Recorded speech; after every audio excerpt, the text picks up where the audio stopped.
नमस्कार, मैं हूं आशीष चित्रांशी और आप देख रहे हैं द न्यूज लॉन्चर। आज सुबह पहला कार्यक्रम जब हमने और भाऊ ने किया और उसमें आपको खबर दिखाई कि चुनाव आयोग ज्ञानेश कुमार वाला ये व्हाट्सएप पर चल रहा है। इस चुनाव आयोग को जब बचाना होता है तो भाजपाई क्या कहते हैं, संवैधानिक संस्था है, विपक्ष इस पर हमला कर रहा है। संवैधानिक संस्था है तो कौन सी ऐसी देश में संवैधानिक संस्था है जो व्हाट्सएप पे चल रही है? क्या इस संस्था के लिए जो कायदे कानून है उसमें लिखा है कि व्हाट्सएप पे ही चला लो, जो निर्देश सुबह कुछ और भेज दो, दोपहर में और भेज दो, शाम में कुछ और भेज दो?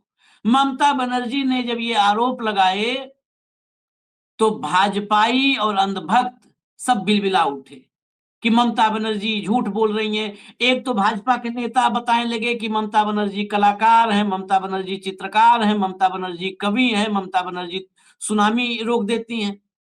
मजे ले रहे थे। मुश्किल से 3 घंटे से 4 घंटे का वक्त हुआ जब ये खबर हमने चलाई थी और प्रमाणित हो गया कि ज्ञानेश कुमार का आयोग ये सिर्फ और सिर्फ व्हाट्सएप पे चल रहा है। ज्ञानेश के खिलाफ चुनाव आयोग के 50 अफसरों ने एक साथ इस्तीफा दिया है। ये भूतो न भविष्यति वाली स्थिति है। अतीत में कभी नहीं हुआ और भविष्य में भी कभी शायद ना हो। अगर चुनाव हो तो पता नहीं आगे चुनाव भी होंगे कि नहीं होंगे देश में। 50 बीएलओ एक साथ एक ही वजह बता करके इस्तीफा देते हैं और वजह बताते हैं कि व्हाट्सएप के जरिए सारे इंस्ट्रक्शन आते हैं, कोई क्लियरिटी नहीं होती है। एक इंस्ट्रक्शन को दूसरा जो इंस्ट्रक्शन आता है व्हाट्सएप पे वो कंट्राडिक्ट करता है।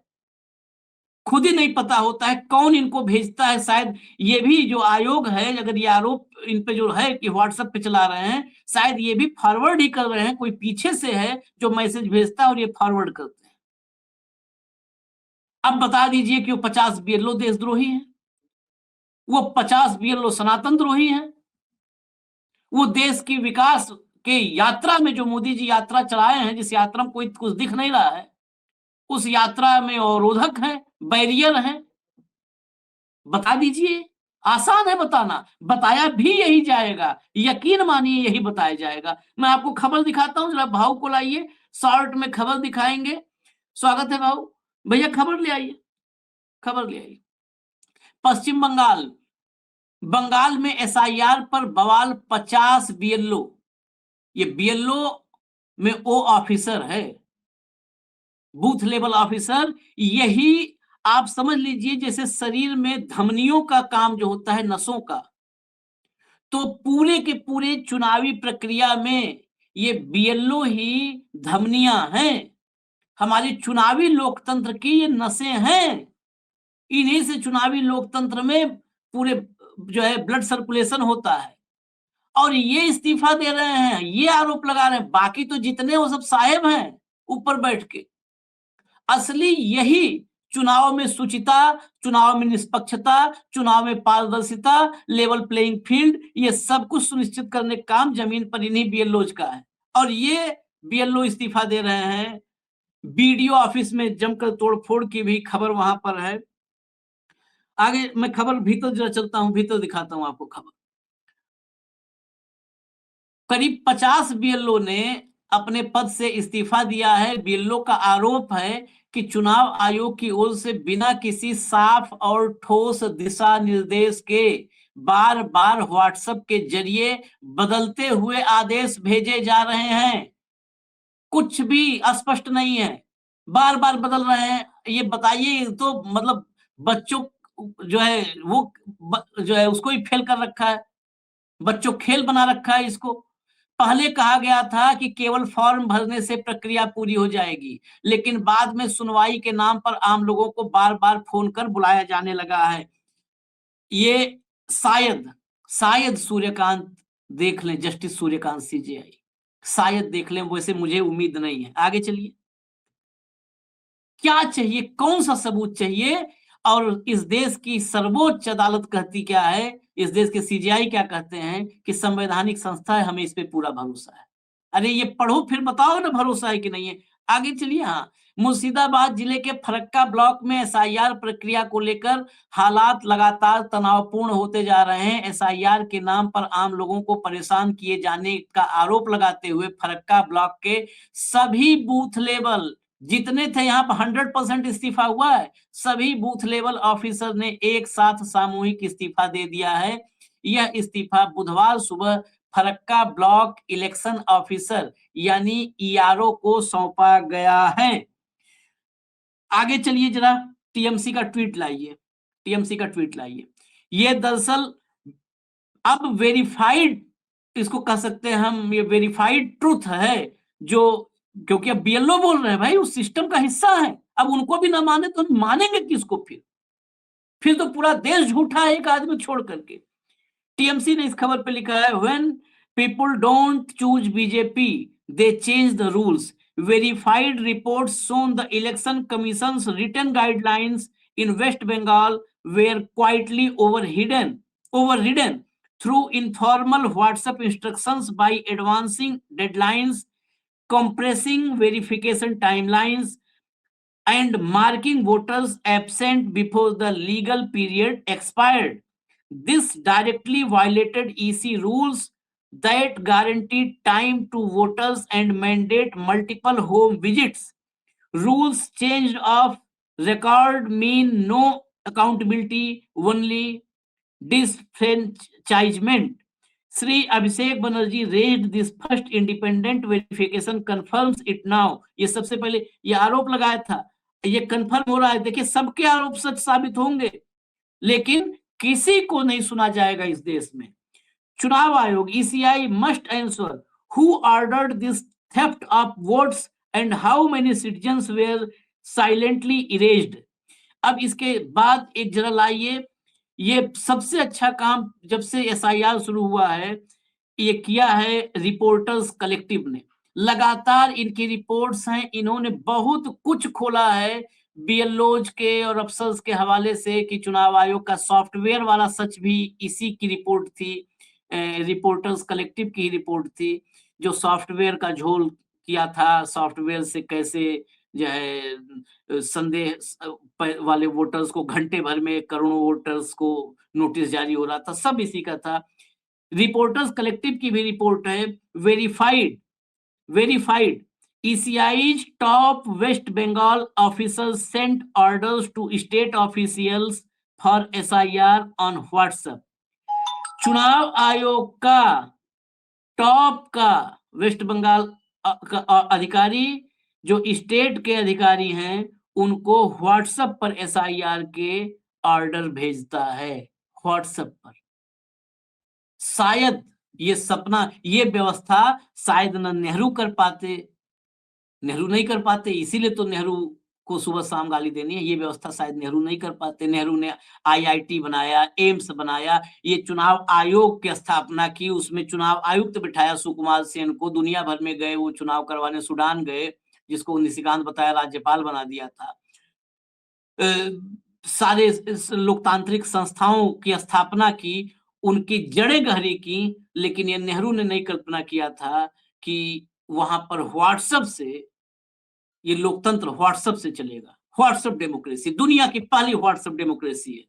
सेम ऑन दिस भाऊ, ये 50 बीएलओ इस्तीफा दिए। अब इसके बाद क्या सबूत चाहिए इस देश को, इस देश की न्यायपालिका को? नहीं, लगातार तो बात हो ही रही है चुनाव आयोग कितना वाहियात तरीके से बिहेव करता है। ये तो आप चलते चुनाव में एक नया रात को सर्कुलर निकाल के कानून बदलने का काम महाराष्ट्र में किया। और यहाँ पे देखिए, मैं बार बार कह रहा था कि ये डबल इंजन की सरकार नहीं है, जहाँ अधिकारी चुपचाप गुलाम बन के नीचे मुंडी करके काम करेंगे और भय के वातावरण में रहेंगे।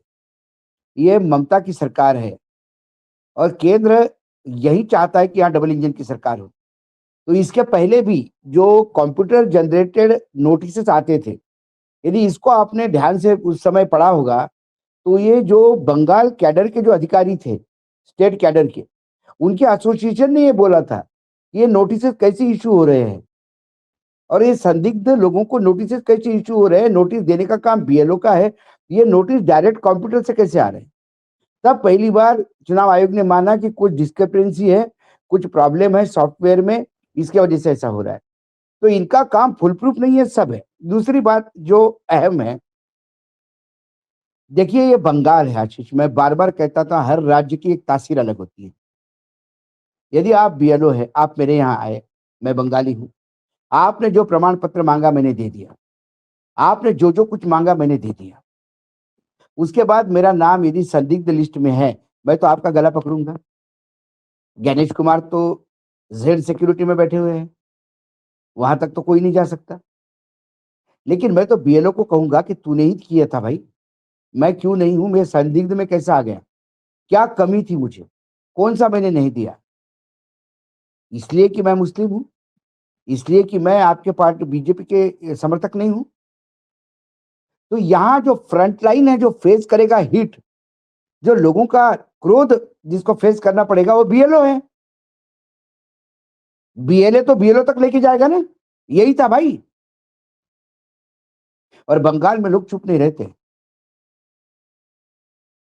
और ये बंगाल की तासीर है, बंगाल तुरंत रिएक्ट करता है। तो क्यों इनके मूर्खतापूर्ण वजह से या इनके एक एजेंडे की वजह से बीएलओ क्यों गाली खाएगा, बीएलओ क्यों लोगों के क्रोध झेलेगा? बीएलओ की क्या गलती? और आप एसआईआर कर रहे हो, एसआईआर का एक फॉर्मेट है,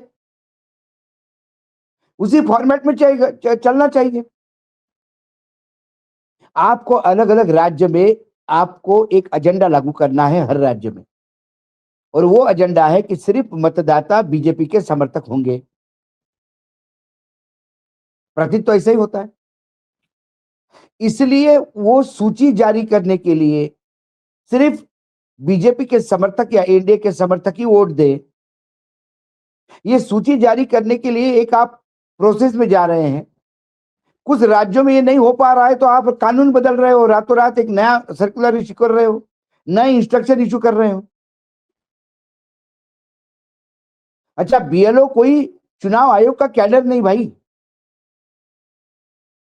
वो सरकारी कर्मचारी है, उसको अपना भी काम करना होता है। जिस आदमी ने ईमानदारी से जीवन भर काम किया हो, उसको ये बेईमानी का काम कहां गले उतरेगा? ये पाप कौन ढोएगा? लोगों का क्रोध कौन झेलेगा? आपके ऊपर तो बीजेपी का होने का ठप्पा लग जाएगा।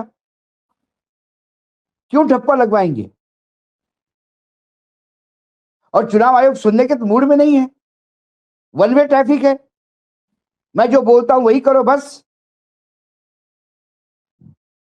तो फिर उन लोगों के पास एक ही चारा बचता, इस्तीफा दो। क्या इसके पहले सारे बीएलओ ने सामूहिक बंद नहीं किया था केरल में? क्या उन्होंने मार्च नहीं निकाला था?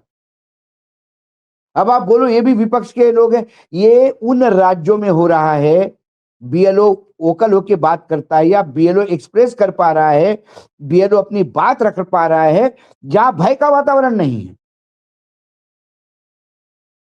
केरल में, तमिलनाडु में, कर्नाटक में, तेलंगाना में, हिमाचल में, बंगाल में जो सरकार है वहां अधिकारी बोल सकते हैं, बाकी जगह डबल इंजन की सरकार है। वहां तो हमने देखा कि कोई कितनी एक एक विधायक घनघोर आपत्तिजनक बात करता है जो संविधान में कई जगह नहीं है उसको, और पुलिस वाले नपुंसक बन के नीचे मुंडी करके सुन रहे हैं।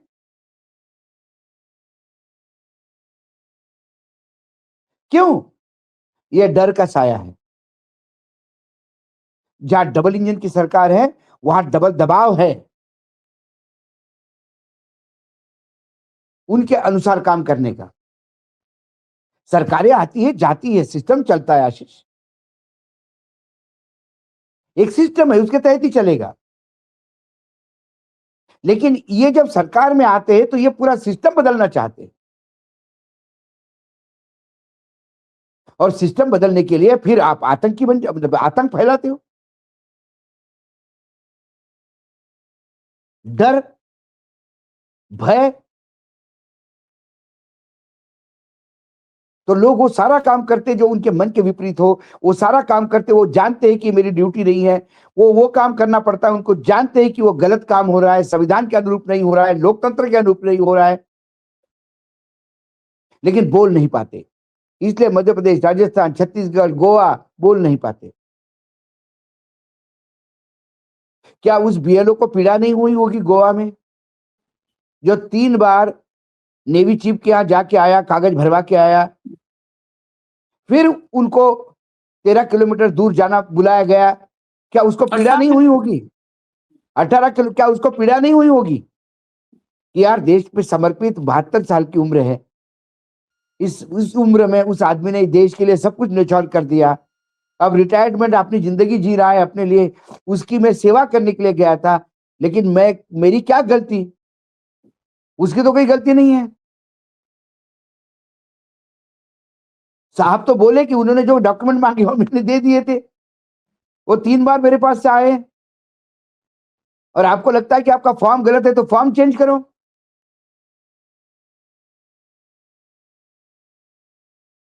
तो उनका इस्तीफा देना ये अंतिम परिणति है। लोगों ने अपनी जानें दे दी है इसी बंगाल में, प्रताड़ित होके परिवार उजड़ गए हैं, लोगों को हार्ट अटैक आया है। लेकिन उससे इससे चुनाव अच्छा आयोग को कोई फर्क नहीं पड़ा, ना सुप्रीम कोर्ट को कोई फर्क पड़ा। भाई देखिए, चुनाव आयोग को तो फर्क पड़ेगा नहीं, चुनाव आयोग से अपेक्षा भी नहीं करता फर्क पड़ेगा करके, क्योंकि चुनाव आयोग में जो नियुक्तियां होती है वही यदि सरकार करने लगी अपने भरोसे के, अपने हिसाब से लोगों की, तो उनसे जवाबदेही हम कौन होते हैं पूछने वाले? संविधान कौन होता है पूछने वाला? वो तो उसका नौकर है जिसने उसको रखवाया है वहां पे। कोई तो रोकेगा भाऊ इनको, कोई वो तो रोकेगा। रोकने का काम न्यायपालिका का है, लेकिन दुर्भाग्य है इस देश का कि जो न्यायपालिका की न्याय के देवी की आंखों पे पट्टी थी, वो जब उतारी गई तो हमें ये नहीं पता था कि अब वो न्यायाधीश पहनेंगे। क्या न्यायाधीश को ये मरने वाले की पीड़ा नहीं समझ में आती? क्या आदमी न्याय की चेयर पे बैठता है, न्याय देवता बनता है, तो क्या वो इंसान नहीं रहता? आखिर न्याय किसके लिए है? इंसानियत के लिए है। कई बार आप कानून के आगे जाके ह्यूमैनिटिक पॉइंट ऑफ व्यू से देखते हैं, मानवीय दृष्टिकोण से देखते हैं। कानून की परिभाषा ही तो करना काम है न्यायमूर्तियों का, न्यायाधीशों का। और जब वो परिभाषित करते हैं कानून को, तो वो मानवीय मूल्य उसमें देखते हैं, मानवीय संवेदना उसको देखते हैं, समाज का ताना बाना देखते हैं, संविधान का सोच देखते हैं। इसलिए तो न्यायाधीश है। यदि उन्होंने भी केंद्र में बैठे हुए जो सत्ता के हवस है जिनको, यदि उन्हीं के सोच से यदि कानून को देखना शुरू कर दिया, तो फिर अंधकारमय है सब, फिर चुनाव ही नौटंकी है। और अपने आप को लोकतंत्र कहना ये सबसे बड़ा फरेब है। इसको ध्यान देना होगा। लोग मर रहे हैं, लोग इस्तीफे दे रहे हैं, लोग नौकरियां छोड़ रहे हैं। हमने वो भी इस्तीफे के लेटर दे दिए हैं। सरकारी नौकरी से लोगों ने इस्तीफे दे दिए कि नहीं बनना भैया बीएलओ। इसका मतलब कितनी प्रताड़ना होती है, देखिए आप। और वो प्रताड़ना यहाँ पर तो केवल निजी प्रताड़ना की बात नहीं है, ये तो इस्तीफे में साफ लिख रहे हैं कि भाई ये तो मतलब पूरा का पूरा सिस्टम ही बेईमानी वाला है। ये सब सिस्टम में इतना कंफ्यूजन है, इनके आदेश भाई व्हाट्सएप पे आते हैं, बदलते हैं। मैंने क्या कहा आपको? ये सारे जो ज्ञानी लोग कुमार साहब ने हैं, तो बना लिया ये इसको। लोग उस पाप के भागीदार नहीं होना चाहते, बिल्कुल नहीं होना चाहते। वही दिनकर की 2 लाइनें थी, समर शेष है नहीं पाप का भागी, केवल व्याध। जो तटस्थ है समय लिखेगा उसका भी उसका अपराध। भी अपराध है, उसका भी तो जो अपराध लिखे। तटस्थ होंगे, जो सिर्फ व्हाट्सएप पे ऑर्डर लेके काम करेंगे, जो गलत काम करेंगे, तटस्थ होके काम करेंगे, वो अपराधी कहलाएंगे। और जो अपराधी नहीं कहलाना चाहते हैं, वो उससे दूर हो जाएंगे, चाहे इस्तीफा देना पड़े, चाहे नौकरी छोड़नी पड़े, चाहे जेल जाना पड़े। अब तो खैर तटस्थ भी कोई नहीं, अब न्यूट्रल कोई नहीं है, अब सब उधर खड़े हो गए हैं। मैं चलते चलते इस कार्यक्रम के आखिर में फिर एक, मैं पिछले कार्यक्रम में उसी पर कार्यक्रम किया, लेकिन एक बार याद दिला दूं, कल का दिन बहुत महत्वपूर्ण है बंगाल के लिए। ईडी ने आज कलकत्ता हाई कोर्ट में भाऊ कहा कि माय लॉर्ड आप मत सुनिए केस, क्योंकि अब हम सुप्रीम कोर्ट जा चुके हैं और हमने आईपैक के दफ्तर से हमने कुछ भी नहीं जो है वो किया है, लिया है वहां से, कुछ भी नहीं हमने जो है जब्त किया है, कुछ भी नहीं। तो जज ने कहा कुछ नहीं जब्त किया तो कोई केस ही नहीं है, तो कहा हाँ कोई केस नहीं है, अब सुप्रीम कोर्ट में अब आप इस पे मत सुनवाई करिए। तो कलकत्ता हाई कोर्ट ने डिसमिस कर दिया और डिसमिस हुआ, उसके 5 मिनट बाद लग गई यहाँ पर सुप्रीम कोर्ट में तारीख कल की, और बेंच है जस्टिस पंचोली की। नहीं, लेकिन और जो केस आशीष जी, जो केस बनता ही नहीं करके डिसमिस हो गया, वो केस सुप्रीम कोर्ट में कैसा बना?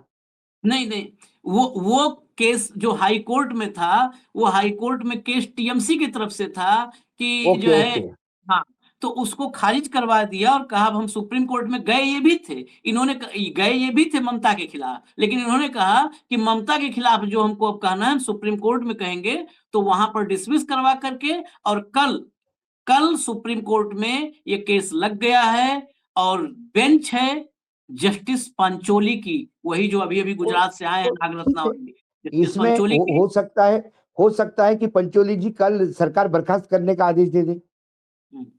एफआईआर का तो होगा ही, क्योंकि सबसे पहली जो डिमांड है वो ममता पर एफआईआर की डिमांड है। हाँ, और ये ममता को अरेस्ट करेंगे एफआईआर के बाद, फिर संवैधानिक संकट होगा। नहीं, संवैधानिक कोई नहीं, संवैधानिक संकट कोई नहीं, इनके लिए संविधान ही नहीं तो संकट काय का? संवैधानिक संकट आपका और मेरा। संवैधानिक संकट होगा राष्ट्रपति शासन लगाने के लिए कि अब मुख्यमंत्री चुनाव होना है, चुनाव के पहले मुख्यमंत्री जेल गई, अब इस स्थिति में राष्ट्रपति शासन लगाना जरूरी है। बिल्कुल। तो जो कल बहुत कल का डिसीजन आज ही सुन ले, जिस बेंच पे लगा है उससे तो आज ही अपन डिसीजन दे सकते हैं। तो जो है देखिएगा, क्योंकि हम नहीं कह रहे हैं, उनकी नियुक्ति पर कोलेजियम की सदस्य जस्टिस नागरत्ना ने बहुत गंभीर सवाल खड़े किए थे, लेकिन सारे सवाल पीछे छूट जा रहे हैं। इस देश में सारे प्रासंगिक सवाल पीछे छूट जा रहे हैं, बस आगे जा रहा है तो भाजपा की जीत का रथ आगे जा रहा है, बस बाकी सारे सवाल पीछे। इजाजत दीजिए, हमें इजाजत दीजिए। इजाजत लेने में भी बड़ा कई बार होता है ना कि लो फील करना, तो वो हमको भी फील होता है, मैं तो कहूं कि होता है, लेकिन ये लड़ाई जारी रहेगी, संविधान के लिए, लोकतंत्र के लिए ये लड़ाई जारी रहेगी। देखिए अभी ये बंगाल का भी नतीजा अब धीरे धीरे चुनाव का नजर आने लगा है। धन्यवाद भाव, बहुत बहुत धन्यवाद, नमस्कार।